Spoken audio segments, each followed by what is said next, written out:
अपनी किताब सेपियन में युवल नोआ हरारी जिक्र करते हैं इंग्लैंड का 15th सेंचुरी में, जब बादशाह के 14 बच्चों में से तकरीबन सब बच्चे इन्फेंसी की एज में ही चल बसे। यानी कि यूरोप में बादशाह के घर में मौत का राज था, गुर्बत आम थी। यूरोप अचानक से उभरा, जबकि एशिया पूरी दुनिया का सेंटर था। यहाँ पर दौलत का राज था, खुशियाँ और हरियाली थी। तो अचानक से ऐसा क्या हुआ कि यूरोप पूरी दुनिया में उभर कर सामने आ गया। इसके दो इवेंट्स हमने आपके साथ जिक्र किए। पहला था फॉल ऑफ कॉन्स्टेंटिनोपल 1453 और उससे पहले का एक ज़माना 1418 में जब प्रिंस हेनरी ने नेविगेशन का स्कूल बनाया था। ये दो इवेंट्स थे।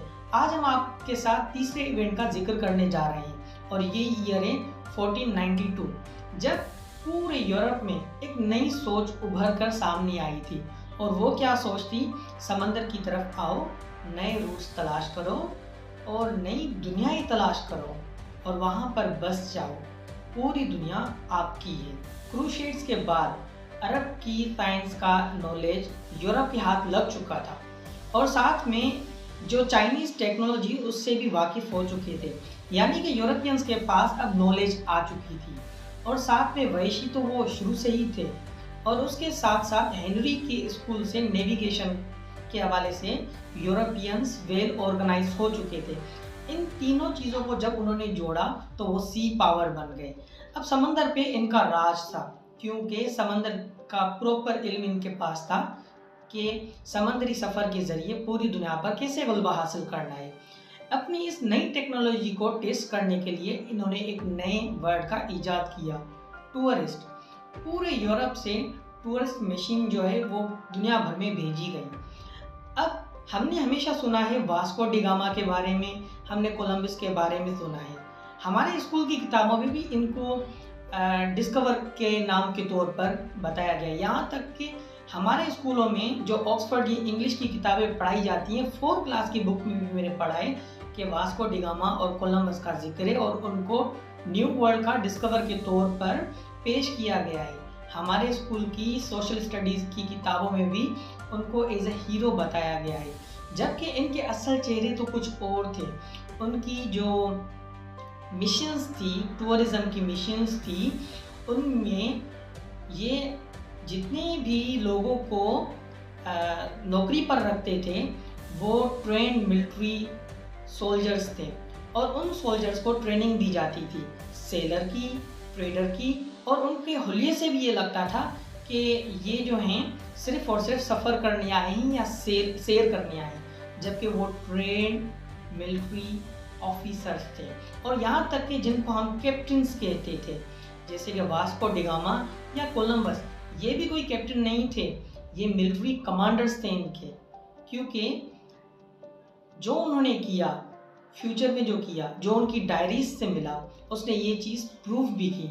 उसका जिक्र हम आज आपके साथ करेंगे। पूरी दुनिया में यूरोप की तरफ से जितने भी टूरिज्म के मिशंस आए, उसमें गवर्नमेंट के स्पॉन्सर्ड इकोनॉमिक स्पाइस थे और उसमें मिलिट्री के स्काउट्स शामिल थे और वो उन इलाकों में जाकर वहाँ के रिसोर्सेज का, वहाँ के रिलीजन का, वहाँ के कल्चर का, वहाँ की लैंग्वेज का, हर चीज़ का डेटा प्रोफाइल बनाते। यहाँ तक कि पूरी की पूरी फाइल बनाते कि उस इलाके के डिफेंस सिस्टम को कैसे तोड़ना है, वहाँ के लोगों को कैसे डिवाइड करना है और बाद में वहाँ के रिसोर्सेज को किस तरह से लूट कर जाना है। हमने कोलंबस के बारे में बचपन में किताबों में पढ़ा कि कोलंबस ने स्पेन के दरबार में जाकर कहा कि मैं एक ईमानदार टूरिस्ट के तौर पर पूरी दुनिया में जाऊंगा और मैं अपने सफ़र के दौरान लोगों को कन्वर्ट करूंगा क्रिश्चियनिटी में। और उसने कहा कि मैं मसालों की नई राय खोलूंगा। लेकिन कोलंबस की जो अपनी डायरी में लिखा हुआ है, उसमें लिखा हुआ है Whoever I meet will become my slave। और उसने कहा जो भी हमारे सामने आएगा उसका जवाब हमारी तलवार देगी, जो सोना उनके पास होगा वो हमारा होगा। कोलंबस ने अपनी डायरी में ये चीज़ लिखी थी। और हुआ भी यही कि जब वो कैरिब्स के इलाके में पहुंचा तो वहाँ के लोगों को उसने वाइप आउट कर दिया। एक्सटिंक्ट कर दिया, सिफाय हस्ती से उनको मिटा दिया गया, उनके बच्चों को गुलाम बनाया गया और उनके रिसोर्सेज लूटे गए। कैरिब्स वहाँ के लोकल्स थे। कैरिब के वर्ड को बाद में ख़राब करके केनिबा बनाया गया और बाद में केनिबल बनाया गया। केनिबल वर्ड का मतलब होता है वहशी, वो वहशी जो इंसान का गोश्त खाता है, यानी कि आदमखोर। ये जो प्रोपेगेंडा है ये कोलंबस ने कैसे फैलाई कि वहाँ के जो लोग थे अपने दुश्मन की बॉडी को रिचुअल के तौर पर अपने पास रखते थे, और कोलंबस ने ये बात फैलाई कि वहाँ के जो लोग हैं वो आदमखोर हैं, इंसान का गोश्त खाते हैं। और उसके बाद जितने भी पादरी थे उन्होंने लीगली कैरिब्स को स्लेव बनाने का हुक्म दिया और उनको मारने का हुक्म दिया। और हिस्पेनिया में जैसे ही कोलंबस पहुंचा तो कैरिब्स की जो पॉपुलेशन थी वो 80 लाख थी, और जब ये वहाँ से गया है 8 सालों के दरमियान का हिस्सा ये तकरीबन होगा, उनकी सिर्फ और सिर्फ आबादी 2 लाख बची, यानी कि 78 लाख की आबादी उनको वाइप आउट कर दिया गया। और इस चीज़ को नाम उसने क्या दिया? डिस्कवरी। हिस्पेनिया में आकर कोलंबस ने एक नया सिस्टम राइज किया, गोल्ड एज अ टैक्स दिया जाएगा, यानी कि गोल्ड टैक्स सिस्टम का। हर इंसान को एक छोटी सी घंटी के अंदर जितना भी सोना आता है वो गवर्नमेंट को देना पड़ेगा। कौन सी गवर्नमेंट? स्पेनिश गवर्नमेंट को या कोलंबस को। अगर जो नहीं दे पाएगा उसके हाथ काट दिए जाएंगे, उनकी टांगे काट दी जाएंगी, और हर बंदा सोना दे भी नहीं पाता था। और इस वजह से उन्होंने इतनी ज़्यादा आबादी को सिर्फ चंद सालों में हलाक कर दिया, उन्हें वाइप आउट कर दिया। और सिर्फ उन लोगों को वाइप आउट नहीं किया गया, उनकी जो लैंग्वेज थी उसको भी पूरी दुनिया से ख़त्म कर दिया गया।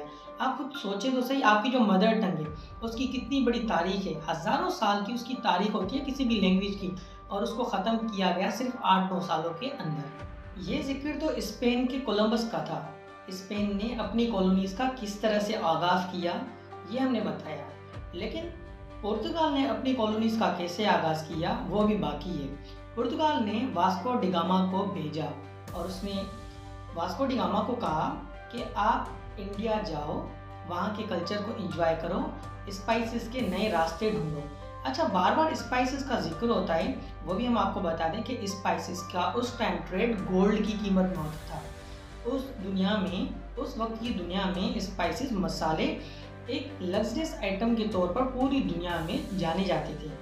लेकिन असल में जो वास्को डी गामा का मिशन था या पुर्तगाल ने उनको इंस्ट्रक्शन दी थी, वो इंस्ट्रक्शंस क्या थी कि आप जाओ, साहिलों को स्टडी करो और वहाँ के डिफेंस मैकेनिज्म को समझो, और वहाँ के जो बादशाह हैं वो किस तरह से वहाँ की पॉलिटिक्स काम करती है और किस तरह से उनको डिवाइड करके उनके रिसोर्सेज को लूट सकते हैं। और यही काम उसने किया, बल्कि वास्को डी गामा ने 2 कदम और ज़्यादा आगे बढ़ाए। वो किस तरह से? वो वहाँ पर गए, रास्ते में जितने भी समंदर में काफिले आए उनको लूटा। अफ्रीका में वास्को डी गामा ने जितने भी रास्ते में लोग आए, जितनी भी शिप्स आई, मुसाफिर आए, उनको लूटा, शहरों को जलाया और लोगों को जलाकर समंदर में फेंक दिया गया। मुस्लिम हाजियों की शिप्स को अटैक किया गया और उनके माल को लूटा गया और उनको जान से हलाक कर दिया गया। एक मुस्लिम हाजियों की शिप थी जिसका नाम था मेरी। वहाँ पर 400 प्लस हाजी सवार थे, जिनमें बच्चे, औरतें और जवान शामिल थे, बल्कि बूढ़े बुजुर्ग भी थे। जब उसको लूटा गया, उनसे रैंसम लिया गया, उसके बावजूद भी उनको हलाक कर दिया गया, उस पूरी शिप को जलाया गया। जब बच्चे कूद गए, आई विटनेस कहते हैं कि जब बच्चे वहाँ से कूद गए तो वास्को डी गामा के एरोज उन पर बरसे और फिर वो बच्चे वापस शिप की तरफ गए और इस तरह से उनकी जलकर हलाकत हुई। ये था वास्को डी गामा का टूरिज्म मिशन, जिसने पैसिफिक ओशियन के 800 साल से ज़्यादा के पीसफुल ट्रेड को एक वायलेंस ट्रेड बना दिया गया। द गामा को जब पता चला कि कैलीकट के लोगों ने उसकी शिकायत की है, 800 से ज़्यादा लोगों को उसने पकड़ा, उनके हाथ पांव काटे और उनको समंदर में फेंक दिया गया। और कैलीकट में वहाँ पर डिप्लोमेटिक टॉक्स भी हुए थे, लेकिन द गामा की सोच में ही मोनोपोली थी और ये कामयाब नहीं हो पाए। अब इस साल से यानी कि 1492 से लेकर 1400 अगले 8 सालों में यूरोप से हर महीने 200 से 300 हर साल 200 से 300 शिप्स वहाँ से पूरी दुनिया भर में जाती और उनका काम क्या होता कि वहाँ के इलाके के रिसोर्सेज, वहाँ की आर्मी, वहाँ के लोकलिटीज़, वहाँ के कल्चर, वहाँ की लैंग्वेज, हर चीज़ की प्रोफाइल बनाई जाती थी और फिर प्लान्स बनाए जाते थे। इंडिया का जितना भी इकोनॉमिक सिस्टम था वो इंडियन ओशन पर डिपेंड करता था। वास्को डिगामा और पुर्तगाल ने क्या किया कि जितने भी ट्रेडर्स थे उनको कत्ल किया, पोर्ट्स को जला दिया गया, ट्रेड रूट्स को हाईजेक किया गया और इंडिया से अफ्रीका तक अपनी ट्रेड मोनोपोली कायम कर दी गई। और ओटोमन एम्पायर का जो भी नेवी सिस्टम था उसको समझा, मुगल्स की पॉलिटिक्स को समझा, चाइनीज़ ब्यूरोक्रेसी को समझा और अफ्रीकन ट्राइब्स की डिवाइड्स को समझकर हर चीज़ का खूब उन्होंने फ़ायदा उठाया स्टडी करने के बाद। और इस तरह से डिवाइड एंड रूल की जो सीड्स थी वो भी उसी ज़माने में बोई गई थी। उसके अलावा जितने भी आसपास के फोर्ट्स थे उनका डेटा कलेक्ट किया गया, कैनन की, तोपों की रेंजेस को टारगेट किया गया कि इनकी रेंज कितनी है।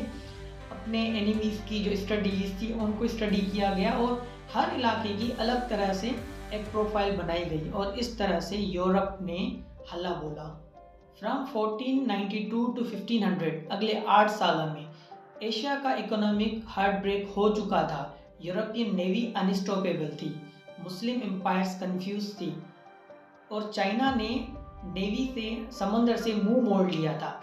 पूरा जितना भी इकोनॉमी पूरी दुनिया की थी वो वेस्ट के हाथ लग चुकी थी। ट्रेड में उनका कोई मुकाबला नहीं था, समंदर में अब उनका राज था। इन 8 सालों के अंदर अंदर पूरे अफ्रीका की इंडिजिनियस आबादी को वाइप आउट कर दिया गया। 1492 में कोलंबस ने जब कहा कि हम वेस्ट से अगर जाएंगे तो एशिया का एक नया रास्ता हम ढूंढ सकते हैं, तो सबसे पहले तो दरबार में हैरानगी छाई गई, काफ़ी लोगों ने इस पर तंज भी किया। बहरहाल जब इसको इजाज़तनामा मिला तो ये एक नई दुनिया पर पहुंचा जिसे उसने कहा अमेरिका। बहरहाल हमें बार बार ये पट्टियाँ पढ़ाई गई कि कोलंबस दुनिया का पहला आदमी था जो अमेरिका पहुंचा। अब सवाल ये पैदा होता है कि वहाँ पर जो मौजूद लोग थे वो कैसे आए अगर कोलंबस दुनिया का पहला आदमी था, क्योंकि वो तो वहाँ पर तब से रह रहे थे जब कश्ती भी इंसान ने नहीं बनाई थी, लेकिन फिर भी वो लोग वहाँ पर पहुँच गए थे। तो समझ जाना चाहिए कि वो लोग कितने काबिल थे।